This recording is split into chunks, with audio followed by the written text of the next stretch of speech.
رمضان رمضان رمضان يا حبيب رمضان. اعوذ باللہ من الشیطان الرجیم. بسم اللہ الرحمن الرحیم. کھوجا پرائی شیعہ اثنا عشری جماعت کی جانب سے اس ماہ رمضان میں جن فکری نشستوں کا اہتمام کیا گیا ہے، آج ہم اس کی 5ویں نشست میں داخل ہو چکے ہیں، اور اس 5ویں نشست کا آغاز علامہ حیدر صاحب نے تلاوت کلام پاک سے کیا.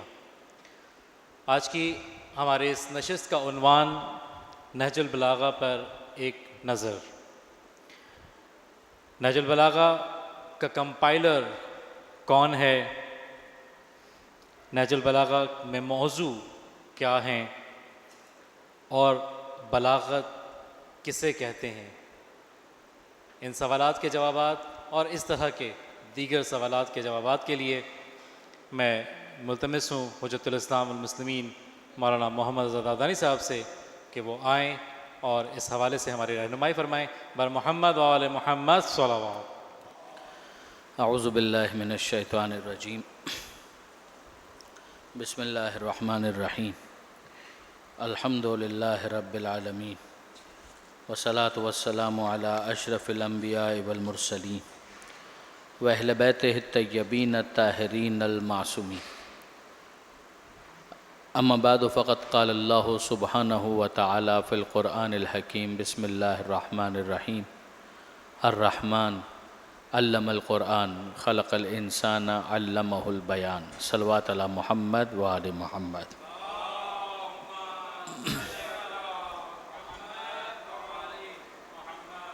آج اور کل کا جو موضوع ہے وہ نہج البلاغہ سے متعلق ہے. نہج البلاغہ پر ایک نظر.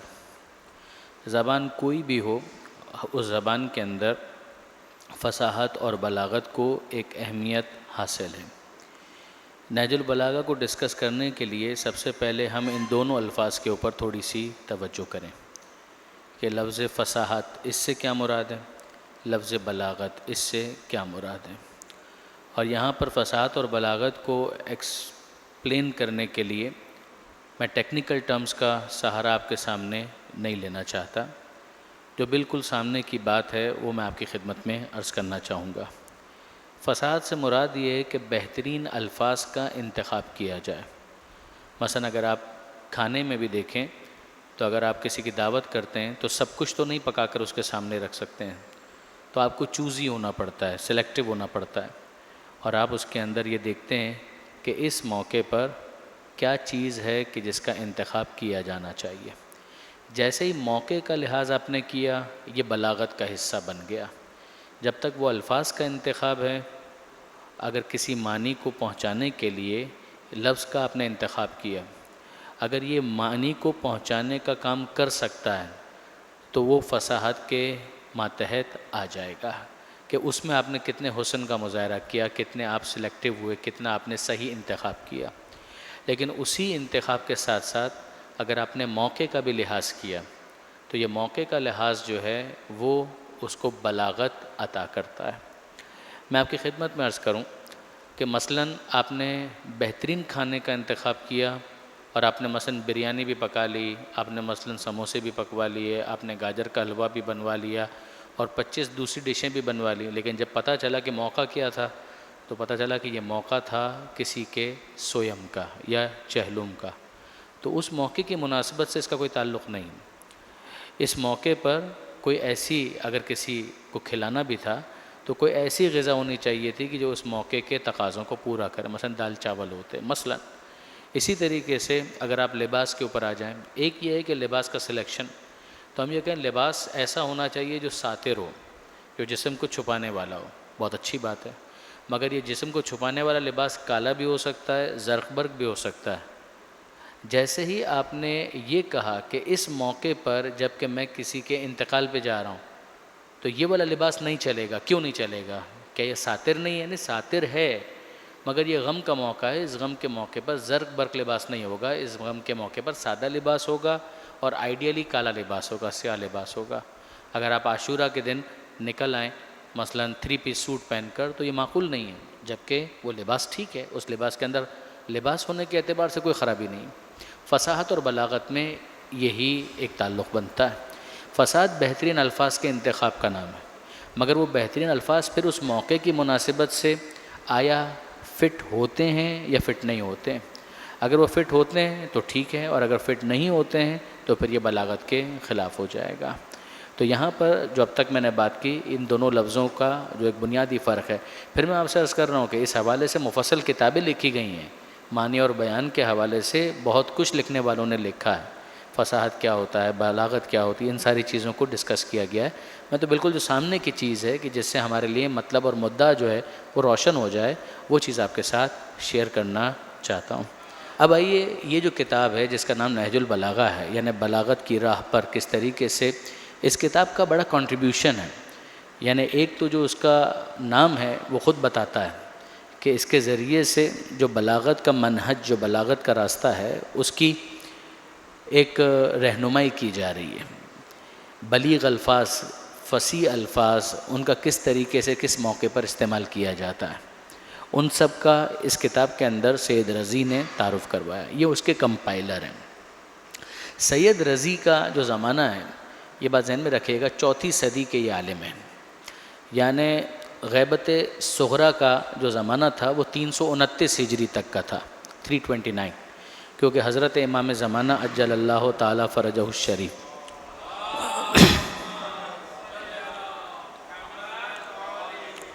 امام کی جو ولادت ہے وہ 255 ہجری میں، 255 میں، اور اس کے بعد 329 ہجری یا 329 ہجری تک یہ زمانہ غیبت صغریٰ ہے۔ سید رضی کی جو ولادت ہے وہ ہے 359، 359 ہجری میں۔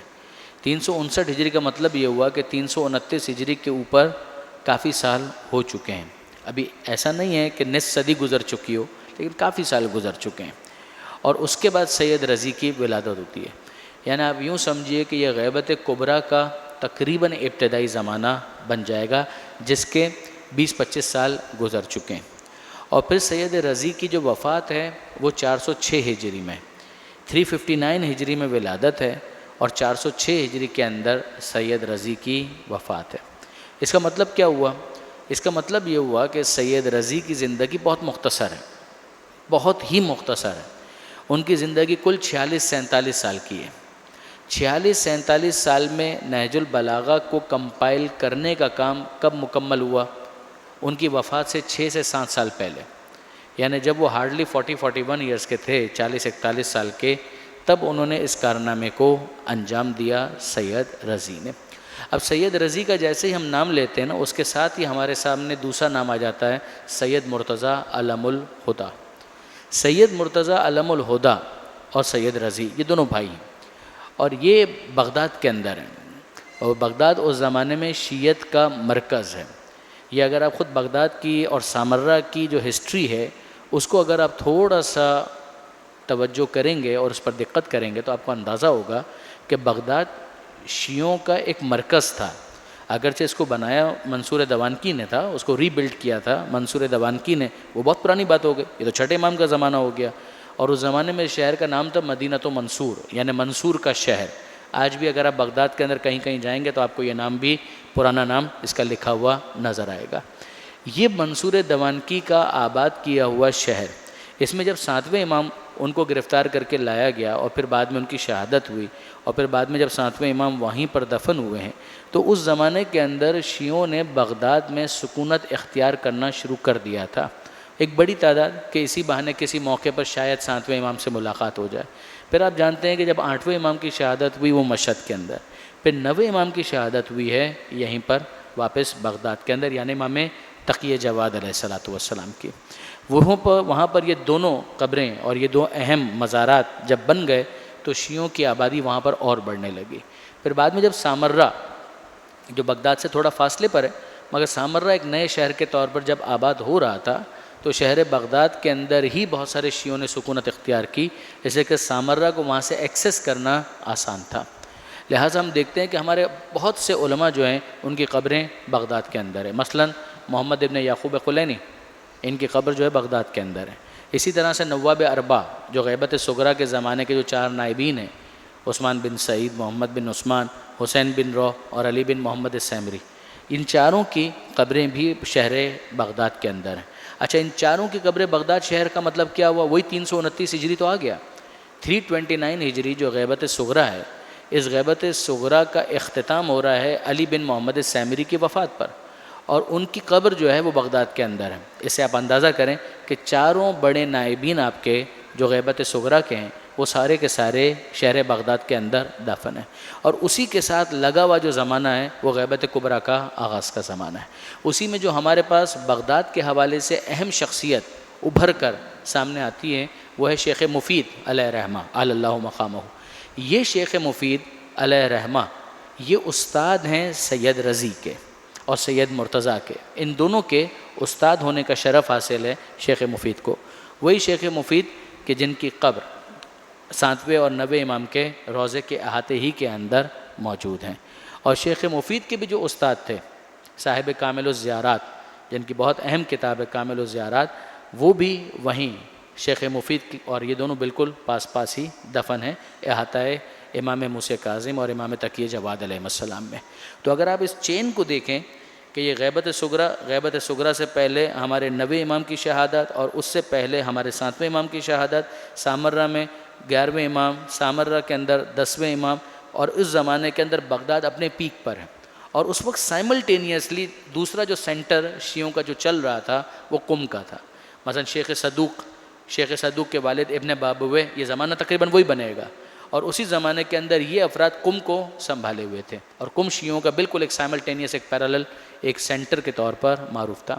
پھر اس کے بعد سید رضی کی وفات ہو جاتی ہے، سید مرتضیٰ کی وفات ہو جاتی ہے، اور ان کے جو شاگرد ہیں وہ ہیں شیخ طوسی، اور ان کو پھر بغداد شہر سے شفٹ ہونا پڑا تھا نجف اشرف۔ انہوں نے پھر نجف اشرف کو آباد کیا جب بغداد کے اندر بہت زیادہ جلاؤ گھیراؤ، یعنی جو ہاسٹائل ایٹیچیوڈ تھا دشمنوں کی طرف سے وہ تو تھا ہی، تو الٹیمیٹلی بھی Shaikh Tusi had to shift from Baghdad to Najaf, اور ایز اے رزلٹ پھر نجف جو ہے وہ ہمارا ایک بہت بڑا حوزہ آہستہ آہستہ بنا۔ جو آپ سنتے ہیں کہ شیخ طوسی علیہ رحمہ نے ایک گھر سے انہوں نے اپنے مدرسے کو شروع کیا جو آج اتنا بڑا حوزہ بن گیا، تو یہ اسی طریقے سے تھا۔ اس کی روٹس جو ہیں وہ آپ کو بغداد کے اندر ملیں گی۔ تو سید رضی کا جو میکسیمم ٹائم ہے وہ بغداد ہی کے اندر ہے، سید مرتضیٰ کا جو میکسیمم ٹائم ہے وہ بغداد ہی کے اندر ہے، اور اسی میں پھر وہ والا جو ایک مشہور واقعہ ہے کہ شیخ مفید نے خواب میں دیکھا کہ جناب سیدہ امام حسن اور امام حسین کی انگلی تھامے ہوئے تشریف لائیں، اور کہا کہ ان کی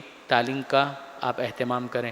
تو شیخ مفید ہڑبڑا کے اٹھ بیٹھے کہ یہ ہوا کیا، اور اس کے بعد پھر اگلی صبح جناب سید رضی اور سید مرتضیٰ جو ان کی والدہ ہیں، اتفاق سے ان کا نام بھی فاطمہ تھا، اور وہ سید رضی اور سید مرتضیٰ کی انگلیاں تھامے ہوئے شیخ مفید کے پاس آئیں اور کہا کہ اے شیخ میرے ان بچوں کی تعلیم اور تربیت کا اہتمام کریں۔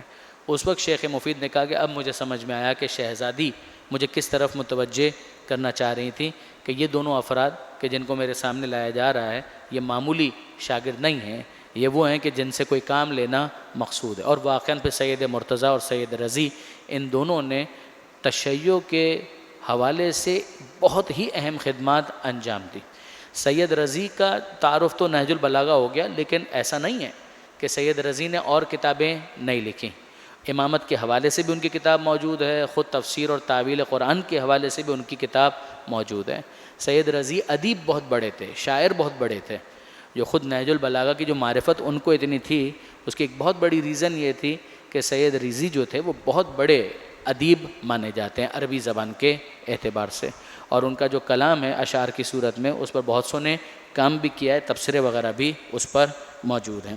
اب ذرا ایک اور بات کی طرف ہم توجہ کریں۔ سید رضی نے جو یہ کام کیا اس پر بہت سارے اعتراضات بھی کیے گئے۔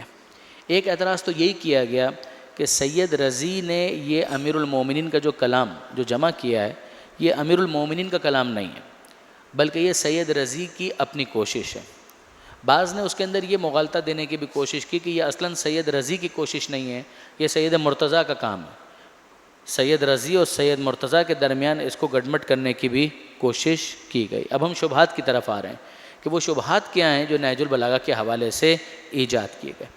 اس میں ایک بہت بڑا شبہہ یا بہت بڑا جو اعتراض یا آبجیکشن کیا گیا وہ یہ کیا گیا کہ جناب عالی سید رضی نے اگر اس کو کمپائل کیا ہے تو he should have produced the references, ان کو اس کے حوالے دینے چاہیے تھے کہ وہ کہاں سے ان چیزوں کو نقل کر رہے ہیں۔ وہ ایکچولی یہ جو اعتراض ہے اس کا پھر کیا جواب دیا گیا وہ تو اپنی جگہ پر، میں آتا ہوں اس کی طرف، مگر ایک اور بہت اہم چیز جس سے غفلت کی گئی وہ یہ ہے کہ سید رضی بلاغت کے حوالے سے کتاب لکھ رہے تھے۔ یہ تو بعد میں پھر اس کتاب کی جو اہمیت بنی ہے مختلف ڈائمنشنز میں، یعنی بلاغت کے حوالے سے یا ایلوکوینس کے حوالے سے جو اس کی امپورٹنس تھی وہ تو اپنی جگہ پر، مگر بعد میں جو اس کتاب کے ذریعے سے مزید استدلال ہوا کہ بھئی اس موقع پر، میں نے جیسا کہ عرض کیا کہ بلاغت کا تعلق بہت زیادہ موقع اور مناسبت کے ساتھ ہوتا ہے کہ کس موقع پر کیا بات کہنی، تو اب پھر اس کے اندر بحث شروع ہوئی کہ یہ بات امیر المومنین نے جب اس موقع پر کہی ہے تو پھر ان کا موقف بھی ہے، یعنی ایک وہ تقریر ہوتی ہے کہ جو فقط اور فقط مظاہرے کے لیے ہوتی ہے۔ مثلا آپ بچوں کا مقابلہ کروا لیں اور 4 بچوں سے کہیں کہ آپ اس موضوع پہ تقریر کریں، آپ اس موضوع پہ تقریر کریں، تو ظاہر ہے کہ کوئی خاص موقع نہیں ہے، اس کو تو آپ نے ایک موضوع دے دیا ہے، آپ کسی بھی موقع پر اس سے تقریر کروا سکتے ہیں، چاہے موقع ہو چاہے موقع نہ ہو، لیکن ایک مقابلہ کروانا تھا تو وہ بچے جو ہیں وہ اپنی صلاحیت کا مظاہرہ کر رہے ہیں۔ امیر المومنین کے خطبے ایسے تو نہیں ہیں، امیر المومنین کے خطبے یا امیر المومنین کے جو بیانات ہیں وہ تو ایک خاص کانٹیکس کے اندر ہیں، اور وہ موقع ہی اس بلاغت کو سمجھاتا ہے، جس کی وجہ سے اس کا کانٹیکس یا اس کا پس منظر یا اس کا بیک گراؤنڈ وہ بہت امپورٹنٹ ہو گیا۔ اب امیر المومنین نے بلاغت کے تو دریا بہا دیے، خطبہ شکشکیہ مثلا امیر المومنین کا یہ جو بہت ہی اہم خطبہ ہے، اس شکشکیہ کے اندر انہوں نے جو اپنے مخالفین ہیں ان کو بالکل ڈسون کیا ہے اور ان کے حوالے سے بہت ہی سخت جملے استعمال کیے ہیں۔ اب جیسے ہی یہ جملے سامنے آتے ہیں تو ایک تو یہ ہے کہ مثلا امیر المومنین کی اس بلاغت، امیر المومنین کے اس موقف، امیر المومنین کے اس اوپینین کو ایکسیپٹ کر لیا جائے۔ اگر ایکسیپٹ کر لیا جائے تو اس کا نتیجہ تو بڑا خطرناک ہے، اس لیے کہ اس کے نظریے تو بھی ثابت یہ ہوتا ہے کہ امیر المومنین جو ہیں وہ ایک بہت ہی سخت موقف رکھتے تھے ان افراد کے حوالے سے کہ جو خلافت کی مسند پر بیٹھے ہوئے تھے، لہٰذا ان کو ضرورت محسوس ہوئی ہمارے بہت سارے دوستوں کو کہ جو مسلک کے اعتبار سے امامت کے مسلک کو قبول نہیں کرتے تھے کہ وہ اس کے اوپر اعتراض کریں، تو انہوں نے اعتراض یہ کیا کہ صاحب یہ اگر کوئی ایسی چیز تھی کہ جو امیر المومنین نے کہی تھی تو سید رضی کو چاہیے تھا کہ اس کا کوئی ریفرنس پروڈیوس کرتے، انہوں نے ریفرنس نہیں دیا، اس کا مطلب یہ ہے کہ یہ انہوں نے اپنی طرف سے یہ سب کچھ بیان کر دیا۔ میں نے جیسا کہ عرض کیا کہ چونکہ سید رضی کے پیش نظر بلاغت تھی، سید رضی کوئی مناظرے کی کتاب نہیں لکھ رہے تھے، سید رضی کے پیش نظر بلاغت ہے، انہوں نے بلاغت کے اعتبار سے اس کتاب کو جمع کیا، لہٰذا انہوں نے ریفرنسز کی طرف توجہ نہیں کی، اصلاً توجہ نہیں کی، لیکن پھر بعد میں آنے والوں نے اس حوالے سے بہت محنت کی، بہت زیادہ۔ اچھا اب اس میں ظاہر ہے کہ لوگوں نے اپنے اپنے زمانے کے اندر تو بہت کام کیا، انقلاب اسلامی کے بعد ایران کے اندر تو باقاعدہ ادارے بنا دیے گئے، علماء کو باقاعدہ اس کام کے اوپر مامور کیا گیا اور انہوں نے اس حوالے سے بہت کام کیے۔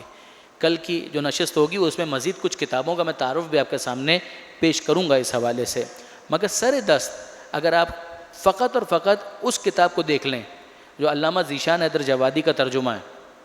علامہ ذیشان حیدر جوادی علی اللہ مقامہ، خود صاحب علم، صاحب مطالعہ، صاحب نظر، اور پھر انہوں نے اس کے مقدمے کے اندر، اس کے پریفیس کے اندر خود اس بات کو بیان کیا کہ میں نے ارادہ کر لیا تھا کہ اس حوالے سے ایک بھرپور محنت میں کروں اور ان تمام ریفرنسز کو اکٹھا کر دوں کہ جس میں نہج البلاغہ سے پہلے کتابوں کے اندر یہ تمام تر چیزیں اویلیبل تھیں، بس سید رضی اس کو اکٹھا کر رہے ہیں تو بٹ نیچرل کسی نہ کسی کتاب سے اکٹھا کر رہے ہیں نا۔ اس میں 2 میں سے ایک بات ہے کہ وہ کتاب وقت کے ساتھ ساتھ with the passage of time نابود ہو چکی ہے تو نہیں ملے گی، لیکن اس کو ایفرٹ تو دی جائے، ایک کوشش تو کی جائے، let us give it a try. اور سید رضی نے جن جن کتابوں سے محنت کر کے نکالا ہے ان کتابوں کے اندر ایکسٹریکٹ کرنے کی کوشش کی جائے، اس کو ایکسپلور کیا جائے، تو یہ کام علامہ ذیشان حیدر جوادی وہ اپنے ترجمے کے اندر لکھتے ہیں کہ میں نے اس کا ارادہ کر لیا تھا، مگر اس سے پہلے کہ میں اس کو آگے بڑھاتا مجھے پتہ چلا کہ ایران کے اندر یہ کام مکمل طور پر ہو چکا ہے، لہٰذا انہوں نے پھر اس کو ایز اٹ از اپنے ترجمے کے اندر اکوموڈیٹ کر دیا۔ لہٰذا یہ اردو زبان کے حوالے سے علامہ ذیشان حیدر جوادی کو فرسٹ موور ایڈوانٹیج جو آپ کہتے ہیں کہ وہ ان کو حاصل ہے کہ انہوں نے اپنے ترجمے کے اندر یہ کام بھی کر دیا کہ وہاں پر جو کام ہوا تھا اس کو وہاں پر اپنے ترجمے کے اندر انکارپوریٹ کر دیا. ایز اے رزلٹ اب کیا ہے کہ اگر آپ مثلاً کوئی بھی خطبہ اٹھائیں, کوئی بھی مکتوب اٹھائیں, کوئی بھی چیز اٹھائیں, تو وہ آپ کو نیچے اس کے ریفرنسز مل جاتے ہیں کہ سید رضی نے یہ کہاں سے کوٹ کیا ہے. اچھا, پھر اس کے اندر انٹرسٹنگ یہ ہے کہ بھئی سید رضی تو 406 ہجری کے اندر ان کی وفات ہو جاتی ہے, اور سید رضی کی وفات سے 6 سال پہلے انہوں نے اس کام کو انجام دیا ہے, یعنی 400 ہجری میں یہ کام کمپلیٹ ہوا ہے. تو اب ہم کو تلاش یہ ہے کہ کچھ ایسی کتابیں ملیں کہ جو یا سید رضی کی ولادت سے پہلے لکھی جا چکی ہوں, یا سید رضی نے جب اس کو کمپائل کیا تھا اس سے پہلے وہ ان کتابوں کے اندر موجود ہو. یہ دو ہی یارڈ اسٹک بن سکتے ہیں اور بڑی لاجیکل ہیں. وہ ٹائم, وہ پوائنٹ آف ٹائم کہ جب سید رضی اس کو کمپائل کر رہے تھے اس سے پہلے جو کتابیں لکھی گئی ہیں ان میں یہ مل جائے, اور مزید آئیڈیلی کہ جب سید رضی اس دنیا میں بھی نہیں آئے تھے, اس دنیا میں آنے سے پہلے جو کتابیں لکھی جا چکی تھیں ان میں کہیں یہ مل جائے. علامہ ذیشان حیدر جوادی علی اللہ مقامہ, انہوں نے ایک لسٹ پرووائڈ کی ہے 61 کتابوں کی, جو ایران کے اندر جو کام ہوا اسی کو انکارپوریٹ کرتے ہوئے 61 بکس. یہ 61 بڑی جائنٹ کتابیں ہیں, بڑی بڑی کتابیں ہیں, جس کے اندر اگر آپ ان ناموں سے واقف ہوں, مسعودی صاحب مروج الذہب, انہی کی کتاب اثبات الوصیہ ہے, اس کے اندر بھی. اچھا, اب ان کی ولادت یعنی یہ پیدا ہوئے 56 سال قبل ولادت سید رضی. سید رضی کے اس دنیا میں آنے سے 56 ایئرز بیک, پیچھے اور چلے جائیں, تب یہ اس دنیا کے اندر موجود تھے. اسی طرح سے الاخبار الطوال, یہ ہسٹری کے اوپر, حالانکہ اس کا نام طوال ہے لیکن بہت بریف ایک کتاب ہے جو ہسٹری کے اوپر ہے. یہ کتاب, اس کے کمپائلر ابو حنیفہ دینوری, ان کی وفات ہوئی ہے 290 ہجری میں, 290. سید رضی کی وفات ہے 406 میں, ان کی وفات ہے 290 ہجری کے اندر, یعنی حضرت سید رضی کی ولادت سے 69 سال پہلے یہ اس دنیا میں موجود تھے. اس دنیا تو اب یہ جو ایک پورا سلسلہ بنا, اس میں ہمارے پاس کتنی کتابیں جو ریڈیلی اویلیبل ریفرنس ہے وہ بن گئے کہ ان میں سے 15 کتابیں وہ ہیں جو نہج البلاغہ کے کمپائل ہونے سے پہلے لکھی جا چکی تھی, اور ان میں سے 46 کتابیں وہ ہیں کہ جو سید رضی کی ولادت سے بھی پہلے اویلیبل تھیں, موجود تھیں. تو اس کے بعد 61 تو یہ ہیں, مگر معاملہ 61 پر ٹھہرا نہیں ہے, معاملہ 61 سے بہت آگے گیا.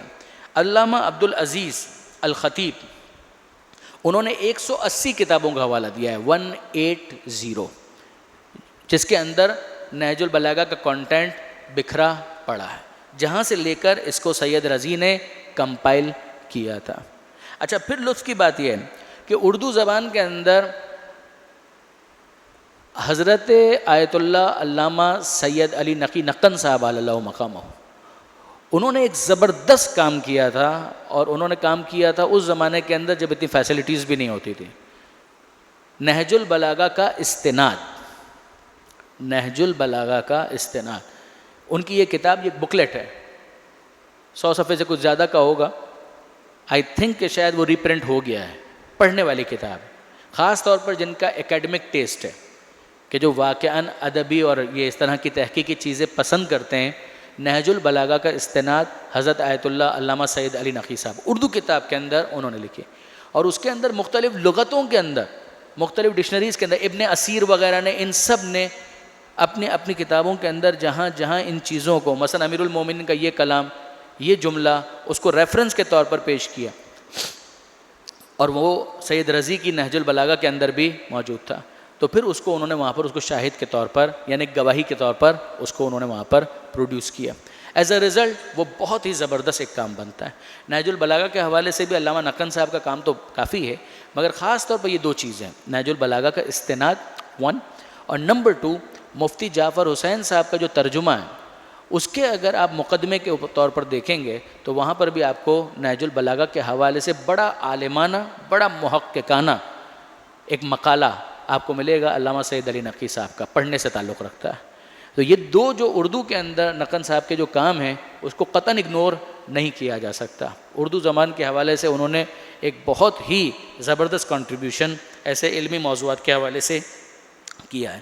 تو یہ والا جو ایشو ہے وہ ریزالو ہو جاتا ہے. وہ مسئلہ جو ہے وہ ختم ہو جاتا ہے کہ بھئی سید رضی نے اس کے ریفرنسز نہیں دیے تو ہم اس پر کیسے اعتبار کریں. جو میں نے عرض کیا آپ کی خدمت میں کہ اس کے ریفرنسز پروڈیوس کیے جا چکے ہیں, لہٰذا وہ مسئلہ ختم ہو جاتا ہے.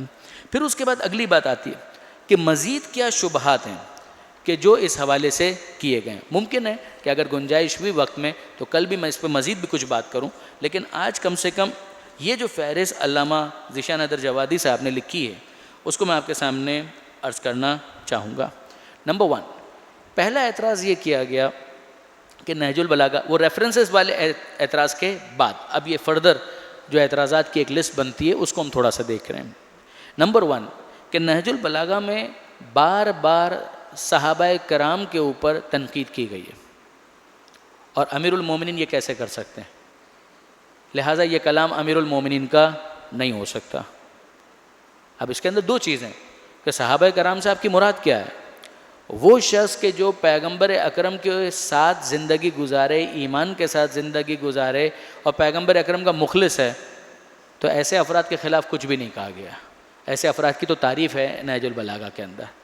لیکن اگر اس سے مراد وہ افراد ہیں کہ جنہوں نے فقط اور فقط نقاب اسلام اوڑھی ہوئی تھی, تو وہ تو قرآن مجید کے اندر پورا سورہ منافقون موجود ہے.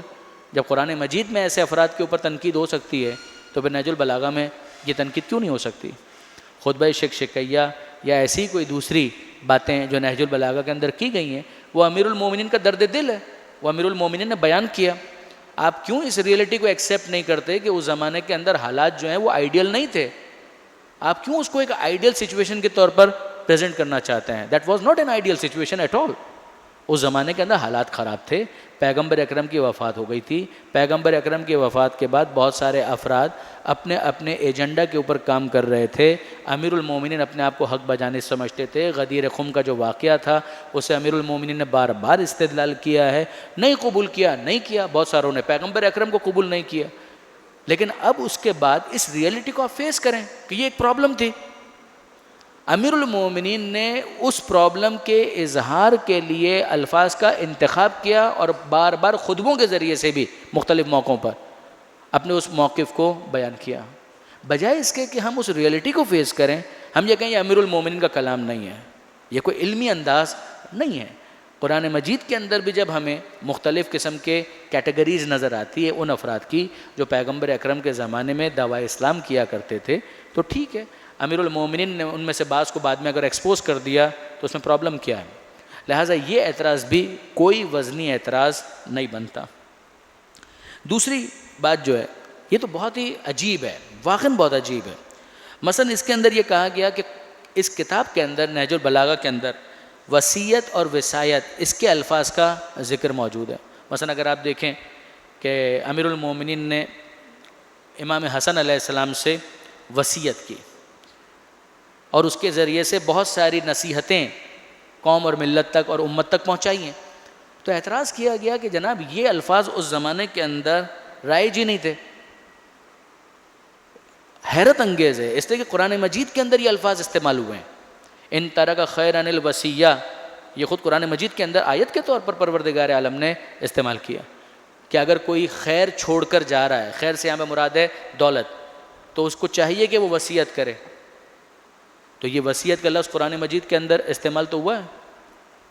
پروردگار عالم تمہیں وصیت کرتا ہے للذکر مثل حظ الانثیین, کہ لڑکے کا حصہ لڑکی کے مقابلے میں دگنا ہوگا. وصیت کا لفظ استعمال کیا ہے پروردگار نے, یوصیکم. یہ تو بہت ہی عجیب ہے اس لیے کہ واقعاً قرآن مجید کے اندر اگر آپ کھولیں تو آپ کو یہ الفاظ وصیت والے مل جائیں گے. پھر اس کے بعد ایک تیسرا اعتراض کیا گیا. وہ تیسرا اعتراض یہ ہے کہ نہج البلاغہ کے اندر جو خطبے ہیں وہ بڑے طولانی ہیں, بڑے لیندی, بہت لمبے لمبے خطبے ہیں. یہ بھی فیکچولی انکریکٹ ہے. نہج البلاغہ کے اندر سید رضی نے جو انتخاب کیا ہے اس میں اگر آپ طولانی خطبے نکالنا چاہیں تو چونکہ خود نہج البلاغہ الحمدللہ نہج البلاغہ سے میری دوستی بہت پرانی ہے, تو اس کے اندر آپ کو 3 بڑے خطبے ملیں گے. خطبہ غرہ جس کا نشان ہے 83, خطبہ اشبہ جس کا نام ہے اور جس کا نشان ہے 91, اور خطبہ قاسعہ. یہ 3 خطبے ہیں, اس کا نشان ہے 192. خطبہ نمبر 83, خطبہ نمبر 91 اور خطبہ نمبر 192. خطبہ غرہ خطبہ اشبہ اور خطبہ قاسیہ. اچھا ان تینوں خطبوں کی لینتھ کتنی ہے؟ خطبہ غرہ جو ہے 8 صفحات پر ہے، 8 پیجز. خطبہ اشبہ کیا ہے؟ اس کی تعداد کتنے صفحے پر ہے؟ 11 پیجز. خطبہ قاسیہ یہ بھی 11 پیجز کا، یعنی جنرل جو ایک A4 سائز کا جو پیپر ہوگا اس پر اگر آپ لکھنا چاہیں تو ایوریج 8 صفحات، 11 صفحات اور 11 صفحات یہ بنے گا. یہ 3 خطبے ریلیٹیولی لیندی ہیں. باقی جو خطبے ہیں ان میں سے بہت سے ایسے ہیں جو آدھے پیج کے بھی نہیں ہیں. اچھا کیا سید رضی پورے خطبے لکھ رہے تھے؟ جواب جی نہیں. لکھنے والے لکھ چکے تھے. سید رضی حضرت علی کے زمانے میں نہیں تھے.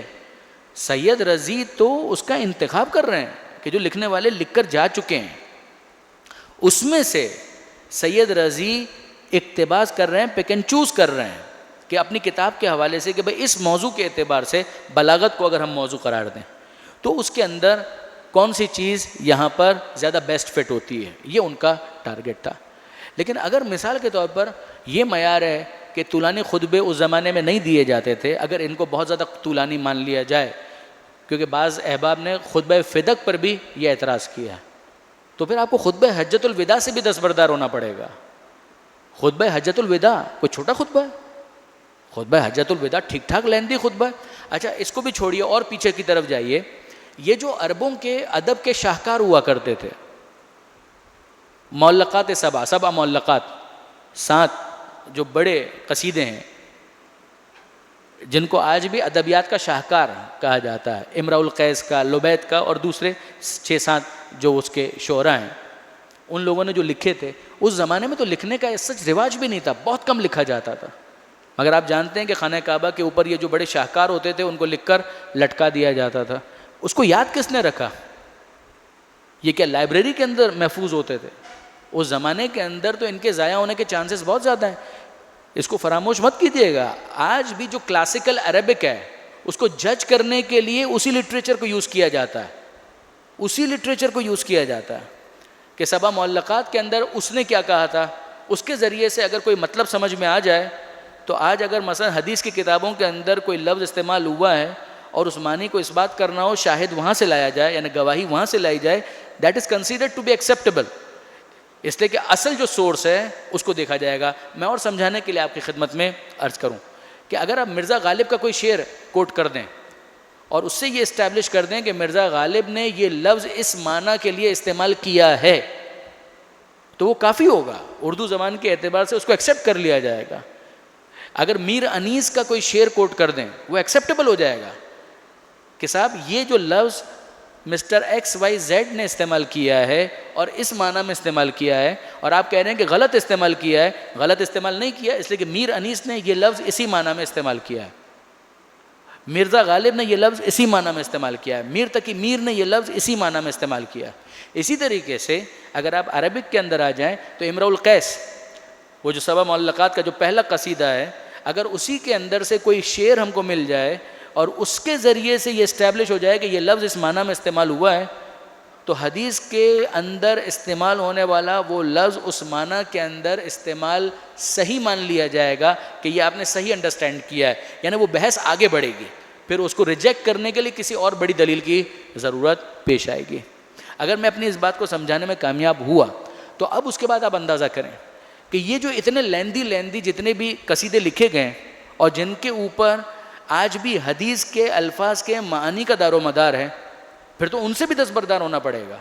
یعنی آپ حجۃ الوداع کے خطبے سے بھی دستبردار ہو جائیے، 7 معلقات اس سے بھی دستبردار ہو جائیے، دیوان متنبی اس سے بھی دستبردار ہو جائیے. اسی طریقے سے جو دوسرے آپ کے جو بڑے بڑے عربی زبان کے حوالے سے جو ایکیڈمک ٹریجرز جن کو مانا جاتا ہے ان سب سے اب دستبردار ہو جائیے. تو بچا کیا؟ پھر تو آپ قرآن کے بھی کسی لفظ کو کیسے ثابت کریں گے؟ جیسے کہ زبان تو عربی ہے، جس زبان کے اندر قرآن نازل ہوا ہے وہ تو عربی ہے، تو اس کے معنی کو ثابت کرنے کے لیے آپ کو بہرحال اس لٹریچر کی طرف رخ کرنا پڑے گا. تو یہ والا جو اعتراض ہے یہ بھی ایکسیپٹیبل نہیں رہتا. پھر اس کے بعد مزید اگر آگے بڑھیں کہ نمبر 4 چوتھا یہ اعتراض ہے کہ اس کتاب کے اندر یعنی نہج البلاغہ کے اندر آپ دیکھیں گے کہ بعض مقامات پر قافیہ بندی آپ کو نظر آئے گی، ایک ردم، ایک رائم آپ کو نظر آئے گا۔ تو اس کے حوالے سے اعتراض یہ کیا گیا کہ جناب یہ اس دور کے خلاف ہے، اس دور میں اس زمانے کے اندر یہ انداز نہیں ہوتا تھا کہ قافیہ بندی پر زور دیا جائے، ردم کے اوپر، رائم کے اوپر زور دیا جائے۔ یہ بھی بہت سطحی اعتراض ہے، یہ تو قرآن مجید کے اندر بھی ہم کو نظر آتا ہے۔ الرحمن علم القرآن خلق الانسان علمہ البیان الشمس والقمر بحسبان والشجر، یہ کیا ہے؟ یہ سارے کا سارا اس کے اندر آپ کو ایک ردم نظر نہیں آتا؟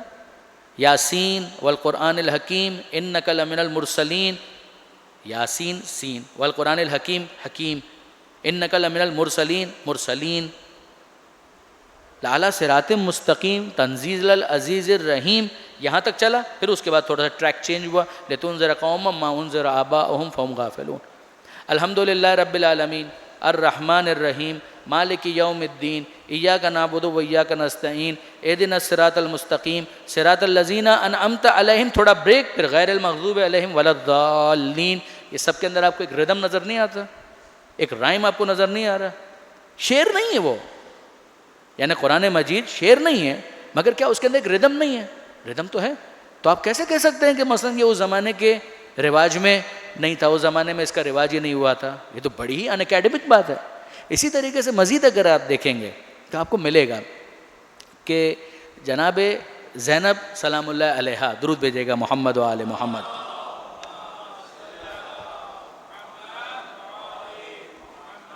اچھا بلاغت کا تعلق موقع سے ہوتا ہے، یہ پہلے آئی بات، ٹھنڈا پانی گرمی کے موقع پر تو ہونا ہی چاہیے تھا، یہ بھی بلاغت کے خلاف ہے۔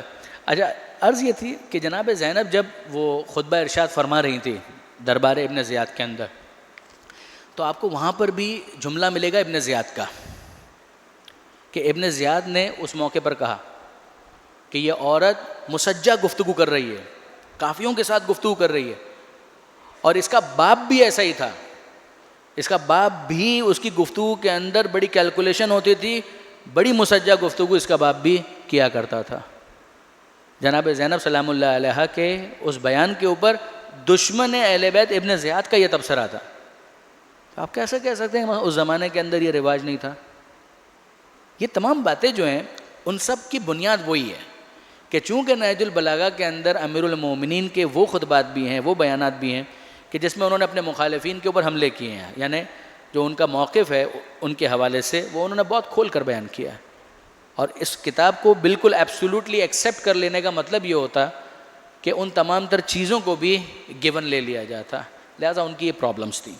مزید اگر آپ دیکھیں ایک چیز اور جو کہی گئی وہ یہ کہ اس کتاب میں طاؤس، چونٹی، طاؤس مور کو کہتے ہیں کیونکہ مور پر بھی مولا نے گفتگو کی ہے، چونٹی، ٹڈی، چمگادڑ، ان کی خلقت پر گفتگو بھی ہے، اور یہ اس زمانے کے اندر طریقہ کار نہیں تھا۔ اچھا یہ بڑا ایک پرابلم ہے کہ یہ اس زمانے کے اندر طریقہ کار نہیں تھا، یعنی آپ کیسے کہتے ہیں کہ اس زمانے کے اندر طریقہ کار نہیں تھا؟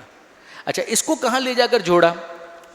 اس کو انہوں نے جوڑا اس طریقے سے، انہوں نے کہا کہ جناب علی یہ جو چیز تھی اس میں ایریا، جو زمین جس جگہ پر یہ گفتگو ہو رہی ہے اس جگہ پر یہ رواج نہیں تھا، نہ یہ کہ ٹائم پیریڈ، اس ایریا، اس زمین، اس لینڈ پر یہ انداز نہیں تھا۔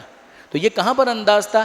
گریس، یونان، وہاں ایتھنز کے اندر، وہاں پر یہ گفتگو ہوتی تھی کہ مثلا مور، اس کی خلقت کیا ہے، اس کی کیا ڈیٹیلز ہیں، اس کو پوری طریقے سے آبزرو کیا جائے، اس کے اوپر بات کی جائے، یا مثلا ٹڈی کے اوپر بات ہو رہی ہے، چمگادڑ کے اوپر بات ہو رہی ہے۔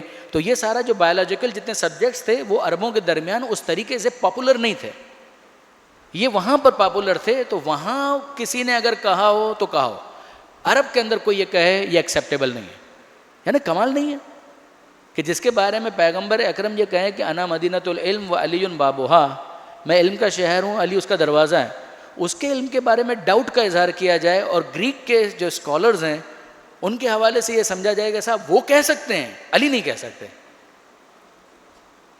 یہ بہت زیادہ امیر المومنین کو انڈر ایسٹیمیٹ کیا گیا ہے کہ مولا کائنات یہ کہتے ہیں کہ میں نے پیغمبر اکرم سے بہت کچھ سیکھا، اور ایک چیز سیکھی اور اس سے 1000 باب مزید میرے لیے منکشف ہو گئے۔ یہ بڑی زیادتی ہے مولا کائنات کے باب میں. جیسے کہ اس کے حوالے سے آپ کے پاس کہنے کو کچھ نہیں ہے, آپ صرف کہہ رہے ہیں وہ کہہ سکتے, یہ نہیں کہہ سکتے. یہ کہاں ہے, یہ فیکٹ ہے, باقی آپ کا کلیم ہے. اس کلیم کو جسٹیفائی کرنا, اس کے لیے آپ کو دلیل کی ضرورت ہے, نہ یہ کہ امیر المومنین نے یہ کہا ہے اس کو ثابت کرنے کے لیے ہم الگ سے کوئی دلیل لے کر آئیں. وہ تو یہ کہہ رہے ہیں, یہ کتاب کے اندر پروڈیوس ہو چکا ہے. پھر اس کے بعد جو اگلی چیز ہے وہ یہ ہے کہ علم غیب, کہ مولا کائنات جو ہیں اس میں بہت ساری مستقبل کی باتیں کر رہے ہیں, اور جو مستقبل کی باتیں ہیں ان کا تعلق علم غیب کے ساتھ ہے. اب یہ ایشو جو ہے وہ صرف نہج البلاغہ کے ساتھ نہیں ہے, یہ تو اپنی جگہ پر ایک مستقل ٹاپک ہے کہ مثلا خود پیغمبر اکرم کے پاس بھی علم غیب ہوتا تھا یا نہیں ہوتا تھا. پیغمبر اکرم کے پاس جو علم غیب ہوتا تھا تو اس کی نوعیت کیا تھی. اس حوالے سے سورہ جن کی وہ آیت ہے کہ جس کے اوپر حضرت علامہ سید علی نقی صاحب کی پوری ایک اسپیچ موجود ہے, چھپی ہوئی بھی, اگر آپ پڑھنا چاہیں تو بہت عمدہ ہے, کہ عالم الغیب فلا یظہر علی غیبہ احدا الا من ارتضی من رسول, کہ وہ خدا عالم الغیب ہے, اپنے اس غیب کے اوپر کسی کو مسلط نہیں ہونے دیتا.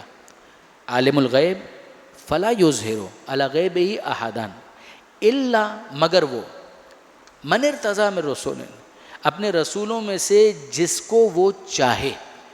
جیسے یہ اللہ آ گیا اس کے ساتھ ایکسیپشن آ گیا ہے, ایگزمپٹ کر دیا پروردگار عالم نے, کہ اپنے رسولوں میں سے جس کو وہ چاہے گا غیب کے اوپر مطلع کرے گا. اب پھر اس کے اندر ٹیکنیکل بحث ہے کہ یہاں پر جو من آیا ہے, یہ من جو ہے من بیانیہ ہے یا من تبعیضیہ ہے. اگر من تبعیضیہ ہے تو اس کا مطلب یہ کہ جو بعد میں بیان ہو رہا ہے اس میں سے کچھ, اور اگر من بیانیہ ہے تو اس کا مطلب یہ ہے کہ جو یہ کہا گیا وہ کون ہوں گے, ان کا من کے بعد تذکرہ ہو رہا ہے. اب آپ اس اکیڈمک بحث کو جانے دیجئے, پریکٹیکلی بات کیا ہے جو نقن صاحب نے بہت عمدگی کے ساتھ اس کو ایکسپلین کیا. وہ کہتے ہیں خود نبی کا مطلب کیا ہے. نبی کا مطلب ہے خبر دینے والا. وہ کس چیز کی خبر دیتا ہے؟ کیا اس بات کی خبر دیتا ہے کہ رات ہو گئی ہے, اس بات کی خبر دیتا ہے کہ دن ہو گیا ہے, اس بات کی خبر دیتا ہے کہ یہ بھوجانی ہال ہے, اس بات کی خبر دیتا ہے کہ مثلا یہ کراچی, کیا کس چیز کی خبر دیتا ہے؟ جو چیزیں آپ کے اور میرے مشاہدے کے اندر آ جائیں اس کی اگر وہ خبر دے رہا ہے تو اس کا نبی ہونا یا اس کی خبر دینا, اس میں انفرادیت کیا ہے, یونیکنیس کیا ہے؟ وہ تو آپ بھی دے سکتے ہیں, میں بھی دے سکتا ہوں. نبی کہتے ہی اس کو ہیں جو غیب کی خبر دیتا ہے. نبی کہتے ہی اس کو ہیں. جنت اس کی کیا کیفیت ہے, جہنم اس کا کیا معاملہ ہے, خدا کن چیزوں سے راضی ہوتا ہے, پل صراط کیا ہے, یہ مستقبل میں یہ ہونے والا ہے. ان تمام تر چیزوں کو جو آپ کے اور میرے مشاہدات کی رینج میں نہیں آ سکتا, اس کو جب وہ بیان کرتا ہے اسی کو غیب کہتے ہیں. اس کے پاس یہ غیب کیسے آتا ہے؟ آف ہز اون نو, اس کے پاس یہ غیب آتا ہے خدا کی طرف سے. یہی اس آیت کا مطلب ہے. امیر المومنین نے خود نہج البلاغہ کے اندر ایک موقع پر مولا سے یہ کہا گیا کہ یا امیر المومنین یہ جو آپ کہہ رہے ہیں تو غیب کی خبر ہے. تو مولا مسکرائے. مولا نے کہا کہ یہ غیب کی خبر نہیں ہے, یہ صاحب علم سے استفادہ ہے, یہ اس نبی سے استفادہ ہے جس کو پروردگار نے منتخب کیا تھا اور اپنے غیب کے معاملات پر مطلع کیا تھا. اب سیدھی سی بات ہے کہ آج میں بھی یہ کہوں کہ جنت ہے تو کیا جنت جو غیب کا معاملہ ہے وہ میں نے دیکھا ہے؟ یا آپ اپنے بچوں کو کہیں کہ اچھے کام کرو گے تو اللہ میاں انعام دے گا, نماز پڑھو گے اللہ خوش ہوگا, تو اللہ خوش ہوگا یہ آپ کو کیسے پتا؟ یہ تو آپ غیب کی خبر دے رہے ہیں. تو آپ یہ کہیں گے کہ میں غیب کی خبر نہیں دے رہا ہوں, جس نے غیب کی خبر دی تھی میں نے اس سے استفادہ کیا ہے. ڈائریکٹ نہیں, کتابوں کے ذریعے سے, کسی عالم کے ذریعے سے. اس عالم نے کسی اور عالم سے, یہاں تک کہ وہ سلسلہ پہنچ جائے گا کسی نہ کسی معصوم تک, معصوم سے یہ سلسلہ پہنچ جائے گا خود پیغمبر اکرم تک. یہ بات وہ ہے کہ جو امیر المومنین نے خود بھی سمجھائی. تو یہاں پر بھی اگر آپ دیکھیں تو یہی بات کہی گئی کہ امیر المومنین نے اس بات کو خود سمجھایا کہ یہ جو میں مستقبل کی جو خبریں تم کو بتا رہا ہوں, یہ کیسے بتا رہا ہوں؟ یہ بتا رہا ہوں اس نبی صادق کی خبر کو رپورٹ کرتے ہوئے کہ جو اس نے علم مجھے دیا میں اس کو تمہارے آگے پہنچا رہا ہوں. پھر اس کے بعد مکاشفات بھی ہیں, پھر اس کے بعد وحی سے ہٹ کر مکاشفات بھی ہیں. بہت ساری چیزیں ایسی ہیں کہ جو انسان کے قلب پر الہام ہوتی ہیں. آپ, میں, ہم سب یہ بات کہتے ہیں کہ میرے دل میں یہ خیال آیا, مجھے ایسا لگ رہا ہے, یہ میرے دل میں یہ خیال آیا, مجھے ایسا لگ رہا ہے. اس کو آپ معمولی مت سمجھے گا. یعنی اب تھوڑی سی میں ڈیٹیل میں جاتا ہوں. وجود خدا، خود وجود خدا، کیا اس کے اوپر کوئی عقلی دلیل ہے؟ یہ ایک بحث ہے علم کلام کے اندر. کیا اس کے اوپر کوئی عقلی دلیل ہے یا دلیل عقلی نہیں ہے؟ آپ جانتے ہیں کہ شیعہ علم کلام کے اندر اس حوالے سے بڑا کیٹیگوریکلی کہا گیا کہ جب تک آپ عقل کو استعمال نہیں کرتے اصول دین ایکسیپٹیبل نہیں ہے. اصول دین میں تقلید نہیں چلتی.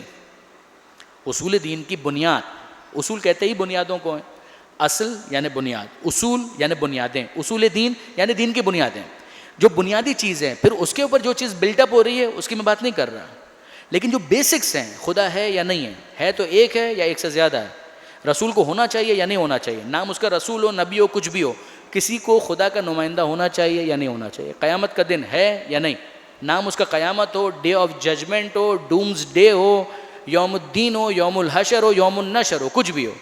Should there be a day کہ جس کے اندر عدل کے تقاضوں کے مطابق سزا اور جزا کا فیصلہ ہو؟ ایسا کوئی دن ہونا چاہیے یا نہیں؟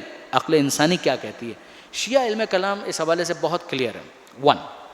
نمبر 2، کیا دوسروں کے یہاں بھی ایسا ہی ہے؟ جواب جی نہیں. وہ عقل کے رول کی نفی کرتے ہیں. معتزلہ کے بعد اشاعرہ نے اس حوالے سے بڑی شدت پسندی کا مظاہرہ کیا. میں اس کی ڈیٹیل میں بھی نہیں جا رہا، آگے بڑھیے. پھر اگر ایک انسان وجود خدا پر استدلال کرنا چاہے تو اس کے پاس کیا دلیل ہے؟ Reconstruction of religious thoughts in Islam. Reconstruction of religious thoughts, یہیں پر رک جائیے. تشکیل جدید. اچھا، اب یہ ریکنسٹرکشن آف ریلیجیس تھاٹس کس کی کتاب ہے؟ یہ لیکچرز ہیں ڈاکٹر محمد اقبال، علامہ اقبال کے. یہ ان کے لیکچرز ہیں جو انہوں نے انگریزی میں دیے تھے، جس کا ترجمہ پھر اردو کے اندر بھی ہوا، فارسی میں بھی ہوا. اور اس کتاب کو بنیاد بنا کر بعض اوقات شہید آیت اللہ مرتضیٰ مطہری یا دیگر علماء نے اپنے لیکچرز کے اندر اس کو ریفر بھی کیا ہے، کیونکہ بہت اہم کتاب ہے اور بہت مشکل کتاب ہے، واقعاً بہت مشکل کتاب ہے. اس میں علامہ اقبال اس کو ڈسون کرتے ہیں. وہ کہتے ہیں عقل کے ذریعے سے ثابت نہیں ہو پائے گا. اچھا، علامہ اقبال ان کا ایک پویٹک کنٹریبیوشن ہے، اس کے علاوہ بھی کنٹریبیوشن ہے. مثلا خود یہی کتاب، یہ چھوٹا کنٹریبیوشن نہیں ہے، تو وہ اس کے اندر بہت گہرائی کے اندر گئے ہیں. یعنی ابھی تو میں آپ کے سامنے فقط بریفلی چند باتیں کر رہا ہوں، آپ اس کو پڑھیں تو آپ کو اندازہ ہوگا کہ اقبال اس حوالے سے بھی مذاق نہیں ہے. اسے آپ ایگری کریں ڈس ایگری کریں وہ ایک الگ بات ہے، مگر بڑی گہرائی ہے اس کے اندر. اس کے اندر علامہ اقبال نے اس کی نفی کی ہے. انہوں نے کہا نہیں، عقلی کوئی دلیل نہیں. جو عقلی دلیلیں پیش کی جاتی ہیں اس کو انہوں نے ایکسیپٹ نہیں کیا. میں کہتا ہوں کہ آپ ان کی بات کو ایکسیپٹ نہ کریں، مگر پھر اگلی چیز جو علامہ اقبال نے کہی وہ کیا تھی؟ قلبی واردات. وہ اس کو ایک پرماننٹ آرگومنٹ کے طور پر لیتے ہیں.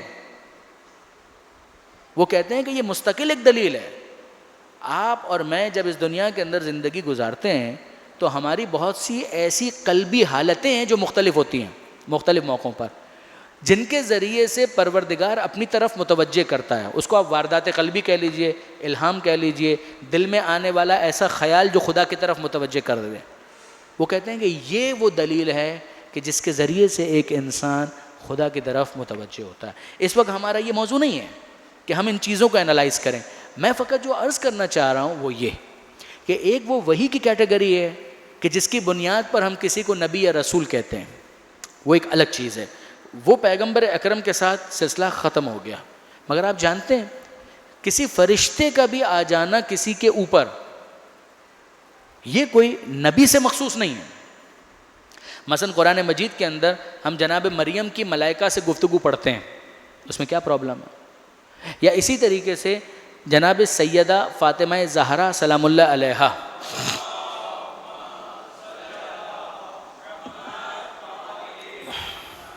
ان کا ایک لقب ہے محدثہ. اس کا کیا مطلب ہے؟ گفتگو کرنے والی کس سے ہے؟ ملائکہ سے. جب اس پر اعتراض کیا جاتا ہے تو ہم وہی جناب مریم والے قضیے کو پیش کرتے ہیں کہ قرآن مجید کے اندر پروردگار عالم جناب مریم کے پاس فرشتے کو بھیج رہا ہے. 1. جناب موسیٰ علیہ السلام کی والدہ، سورہ قصص 28واں سورہ، اس کے اندر حضرت موسیٰ علیہ السلام کی والدہ کی جو گفتگو ہے اس کو پیش کیا گیا ہے. وہ کسی انسان کے ساتھ نہیں ہو رہی ہے کہ اے مادر موسیٰ وقت آ جائے تو اس کو ایک صندوق کے اندر ڈال کر موجوں کے حوالے کر دینا، ہم اسے تمہاری طرف پلٹا دیں گے. یہ کس سے گفتگو ہو رہی ہے؟ یہ کون ہے؟ کیا جناب موسیٰ علیہ السلام کی والدہ نبی ہیں؟ نہیں. رسول ہیں؟ نہیں. تو کیا پروردگار عالم نے ان سے گفتگو کی؟ جی ہاں. کیا یہ غیب کی خبر ہے؟ جواب جی ہاں.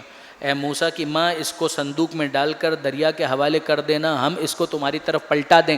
تمہاری طرف پلٹا دیں گے، یہ مستقبل کی خبر ہے.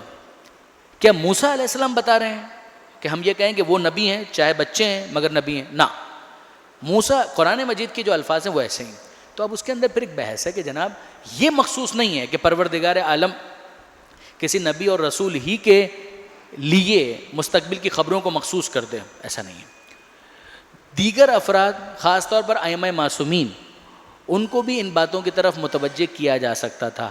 سر فہرست ان کا سورس کیا ہوگا؟ خود پیغمبر اکرم. خود پیغمبر اکرم یہ ان کا سب سے بڑا سورس ہے. مگر اس کے علاوہ اگر دل میں کسی خاص علم کو اتار دیا جائے تو یہ کوئی اچنبھے والی بات بھی نہیں ہے. مگر خود مولا کائنات نے جو اس موقع پر کہا وہ یہی کہا کہ یہ صاحب علم غیب سے استفادہ ہے کہ جو میں تمہارے سامنے پیش کر رہا ہوں. یہ 7 وہ اعتراضات ہیں. نمبر 8، نہج البلاغہ کے اندر زہد کی بات کی گئی، ترک دنیا کی بات کی گئی، ذکر موت وغیرہ کی بہتات ہے. یہ مسیحی یا صوفیانہ فکر ہے. یعنی آپ کرسچنز کو اگر آپ دیکھیں تو you will find details of monasticism, کہ وہاں پر روحانیت کے حوالے سے آپ کو گفتگو ملے گی، ترک دنیا کی بات ملے گی.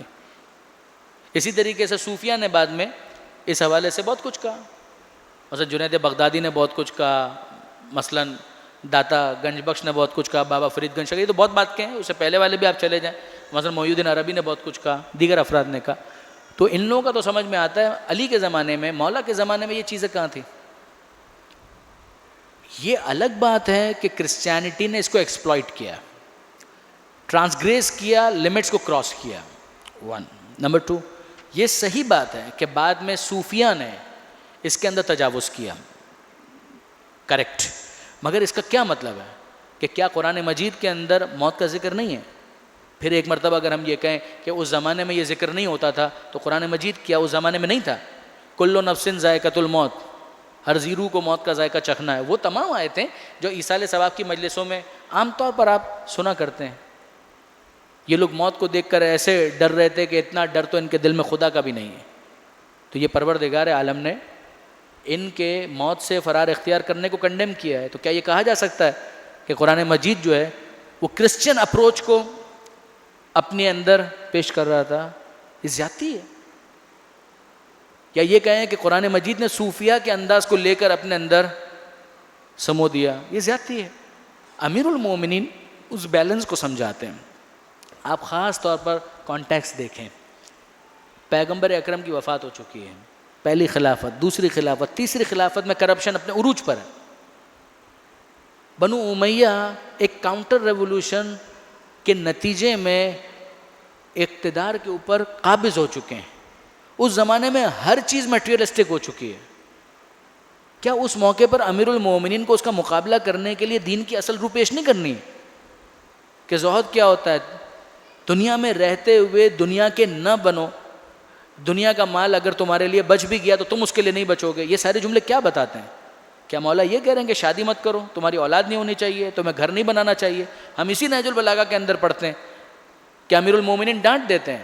بڑا گھر جس نے ایکسٹرا آرڈنری بنا لیا تھا اس کو تھوڑا ڈانٹا تو اس نے کہا نہیں مولا میں ٹھیک ہے خیال کروں گا، مگر میرے بھائی کے بارے میں، تمہارے بھائی کو کیا ہو گیا؟ کہا کہ وہ چوغا پہن کر نکل گئے، بیوی بچوں کو چھوڑ دیا ہے، مکان بھی ترک کر دیا ہے، سب کچھ. تو امیر المومنین نے اس کی پیٹھ پہ تھپکی دی ہے، کہا کہ well done, you have done a wonderful job. یہ کہا یا جا کر اس کو بھی ڈانٹا ہے اور زیادہ ڈانٹا ہے. کیا بندہ خدا تیری یہ کیا حالت ہے؟ کیا تو نے یہ سمجھا ہے کہ خدا نے ایک چیز کو حلال کیا ہے پھر اس کے بعد تجھ سے اس حلال چیز کے استفادے پر ناراض بھی ہوگا؟ وہ یہ کہتا ہے کہ میں تو آپ کو دیکھ کر یہ سب کچھ کر رہا ہوں. تو مولا یہ کہتے ہیں کہ تیرا اور میرا کیا مقابلہ ہے؟ میں اس وقت امیر ہوں، میری یہ ذمہ داری ہے کہ میں اپنا اسٹینڈرڈ آف لیونگ وہاں رکھوں جہاں معاشرے کا غریب ترین انسان ہے، تاکہ وہ کرپشن کی طرف نہ جائے. وہ مجھے دیکھے کہ یہ جو میرا امیر ہے اس کی حالت مجھ سے بھی زیادہ خراب ہے. اگر میں یہ موٹا جھوٹا پہن رہا ہوں تو اس کا لباس مجھ سے بھی زیادہ خستہ ہے. اگر میرا دسترخوان جو ہے وہ پھیکا ہے تو اس کا دسترخوان مجھ سے زیادہ پر رنگ نہیں ہے، اس کے اندر اور زیادہ سخت غذائیں موجود ہیں. یہ وہ چیز ہے کہ جس کو امیر المومنین نے پروموٹ کیا. یہ زیادتی ہے، واقعاً زیادتی ہے کہ امیر المومنین کی نسبت یہ کہا جائے کہ یہ صوفیانہ فکر تھی کہ جس کو سید رضی نے لا کر وہاں پر انکارپوریٹ کر دیا. قطعاً غلط ہے.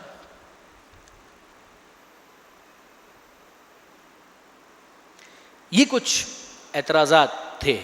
اگر آپ اس کو واپس سے ایک سرسری ایک لسٹ اس کو دیکھ لیں، حوالوں کی بات کہ نہج البلاغہ کا سورس کیا ہے، اس پر ہماری بات ہوئی. پھر اس کے بعد اصحاب رسول پر تنقید نہج البلاغہ میں ہے، اس پر گفتگو ہوئی. وصیت اور وصایت جیسے لفظ کے حوالے سے اعتراض کیا گیا، اس پر بات کی گئی. اسی طریقے سے خطبوں کا لیندی ہونا، اس کو ہم نے ڈسکس کیا. پھر اس کے بعد جو اس کی قافیہ بندی ہے، ایک ردم اور رائم جو اس کے اندر ہے، اس کے حوالے سے جو اعتراض تھا اس کو ہم نے ایڈریس کیا. پھر اس کے بعد جو خاص طور پر بایولوجیکل مختلف فیچرز ہیں، طاؤس یعنی مور، ٹڈی، چمگادڑ، اس کے حوالے سے جو امیر المومنین کے بیانات پر اعتراض کیا گیا کہ یہ تو یونان والے کر سکتے ہیں، اس پر ہماری بات ہوئی. پھر اس کے بعد مزید جو گفتگو ہوئی علم غیب، کہ یہ تو غیب کا علم ہے کہ جس کا اظہار ہو رہا ہے نہج البلاغہ میں، اس پر بات ہوئی. پھر اس کے بعد زہد، ترک دنیا، ذکر موت، اس کے بارے میں جو کہا گیا کہ صاحب یہ تو راہبانہ اپروچ ہے، ایک مناسٹسزم ہے، یا صوفیہ کا جو انداز ہے اس کو لے جا کر حضرت علی کے اوپر چپکا دیا گیا ہے، اس پر بات ہوئی. اسی طرح سے 2-3 اور ہیں، مگر جو مین جو آبجیکشنز تھے وہ یہی والے تھے جو میں نے آپ کے ساتھ شیئر کیے. اب ظاہر ہے کہ آج بالکل بھی اب گنجائش نہیں ہے. کل کچھ میری خواہش ہے کہ مختلف اور کتابیں جو نہج البلاغہ کے حوالے سے لکھی گئی ہیں ان کا کچھ تعارف ہو، اور ساتھ ہی ساتھ کچھ خطبات میں سے، کچھ مکتوبات میں سے، اور کچھ کلمات قصار میں سے تعارف کے طور پر کچھ چیزیں میں آپ کے ساتھ کل کی نشست میں شیئر کروں گا. وآخر دعوانا ان الحمد للہ رب العالمین. ہم تہہ دل سے شکر گزار ہیں حجت الاسلام والمسلمین مولانا محمد زیاد عدنانی صاحب کے کہ انہوں نے ہماری درخواست پر ہماری اس دعوت کو قبول کیا، اور جیسا کہ بتایا انشاءاللہ کہ اسی حوالے سے اس گفتگو کا سلسلہ انشاءاللہ کل بھی جاری رہے گا. ایک بات صرف شیئر کرنا چاہوں گا کہ جب ہم موضوعات کا انتخاب کر رہے تھے اور اس حوالے سے ایک جو ذہن میں بات تھی میرے کہ جب ہم نے نہج البلاغہ کے حوالے سے بات کی تو میرے ذہن میں حقیقتاً ایک بات تھی کہ نہج البلاغہ کے حوالے سے میں آغا سے ڈسکس کروں گا اور آغا سے کہوں گا کہ کچھ خطبوں میں سے کسی کا انتخاب کیا جائے اور اس کے بعد ان خطبوں پر گفتگو کی جائے. جب میں نے آغا سے ڈسکس کیا اور آغا نے مجھے کہا کہ نہیں اس کو ہم اس طریقے سے لے کے چلیں گے کہ نہج البلاغہ پہ ایک نظر رکھیں گے، تو واقعاً آج اس گفتگو شروع ہونے سے پہلے تک میں اس تذبذب کا شکار تھا کہ یار یہ نہج البلاغہ کی کتاب پہ گفتگو کرنا نہیں معلوم کس حد تک جو ہے وہ لوگوں کے انٹرسٹ کا باعث بنے گا، کیا واقعاً یہ ہمارے لیے اس قدر مفید رہے گا یا نہیں رہے گا. لیکن یہ تمام سوچ اس گفتگو سے پہلے تک کی تھی. یقیناً اس گفتگو میں شامل ہونے والے تمام لوگ اس بات کی میرے خیال میں گواہی دیں گے کہ واقعاً ہم ان خطبوں کی حد تک تو ڈیفینیٹلی ضرور پڑھنا اور سمجھنا چاہیے، لیکن یہ بھی ایک بہت ہی زیادہ امپورٹنٹ پارٹ ہے جو شاید ہم مس کر رہے تھے کہ ان پہ ہونے والے اعتراضات اور خود اسٹرکچر اور جو کمپائل کرنے والے کی نالج اور تمام چیزیں. واقعاً ہم تہہ دل سے شکر گزار ہیں کہ اس حوالے سے آغا نے ہماری طرف ہماری توجہ اس طرف دلائی. اور اب میں ملتمس ہوں علامہ حیدر صاحب سے کہ وہ زیارت امام حسین سے باقاعدہ اس نشست کا اختتام کریں. بر محمد و آل محمد صلوات. رمضان رمضان رمضان